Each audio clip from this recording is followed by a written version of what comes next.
Dear friends, Shalom.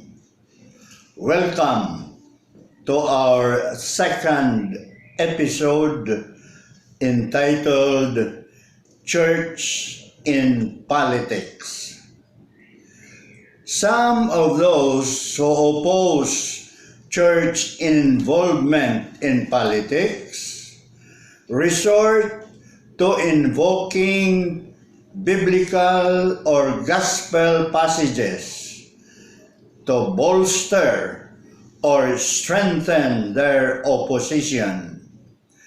Foremost among said gospel passages is that of St. Mark's Gospel, chapter 12, verse 17, usually read as follows: Give to Caesar what is Caesar's, and to God what is God's.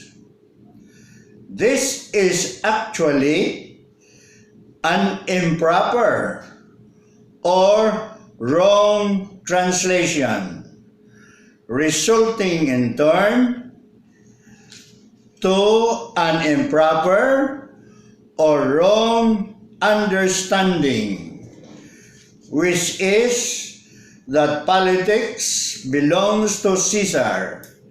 Therefore, church people, especially clerics and the religious, should not involve themselves in politics.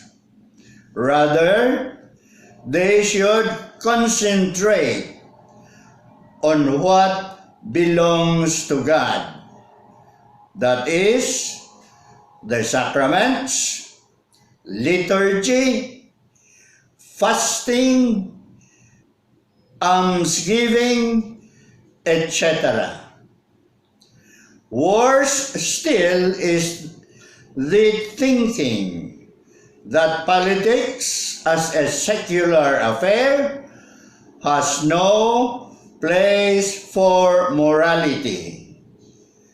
Faith and politics, according to them, do not mix.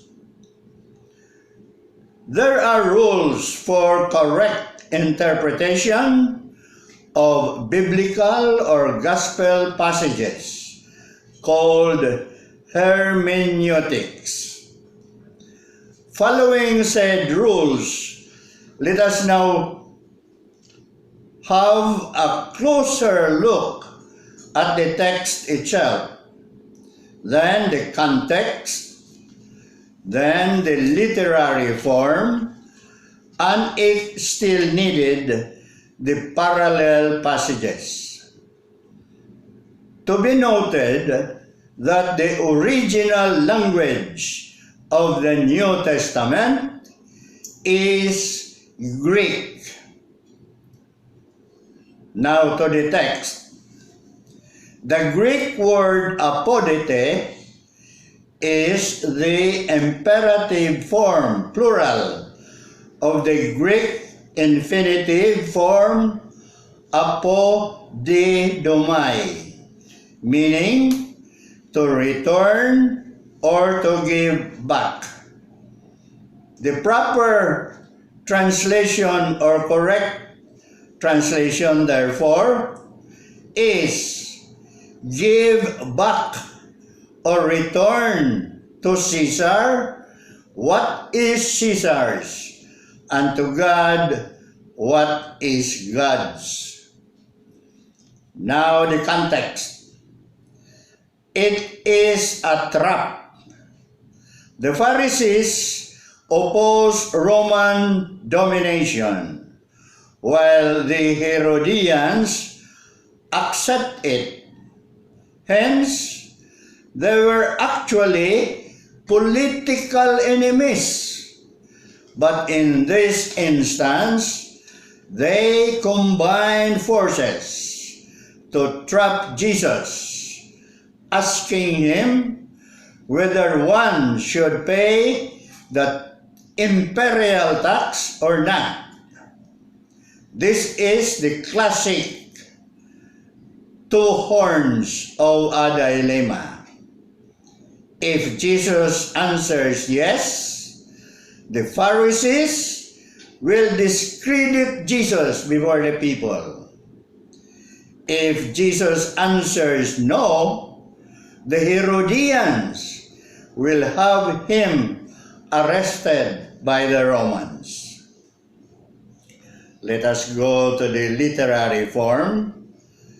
The literary form used in Jesus' reply is called ironic parallelism. The professed concern of the Pharisees is the honor of God. So, why are they now concerned about the tribute or tax to Caesar? They are therefore to return to the original zeal of serving God and to true temple worship, instead of making the temple a den of thieves. The added irony is that God and Caesar are not on the same level. It is in the light of who God is that what belongs to Caesar is determined. Our obligations to Caesar are conditioned to our commitment to God.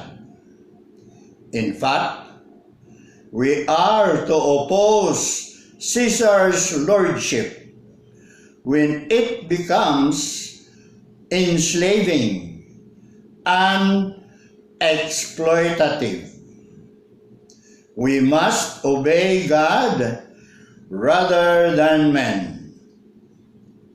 The church, therefore, cannot collaborate with anything that appears to give legitimacy to a morally illegitimate endeavor, practice, or regime. It is the moral duty for all who are oppressed to resist oppression and to struggle for liberation and justice.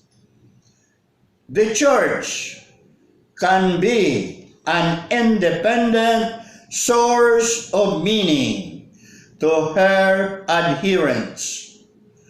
She can be an independent center of power and can claim allegiance of her members and may act as a counterweight to the authority of the state.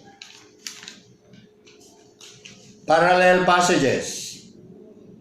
All the synoptics agreed that Jesus escaped the trap.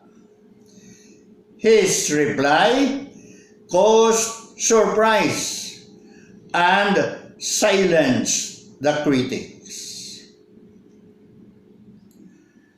Now, the official Catholic teaching regarding politics is that as a human activity, politics has moral and religious dimensions, that is, can lead to grace or sin, thereby can either harm or benefit people. Thus, the church would be abandoning her mission if she fails to imbue politics with the values of the kingdom or the light of the gospel. The church cannot be identified with any political party. The gospel is open to political options, since the common good can be pursued in many political ways.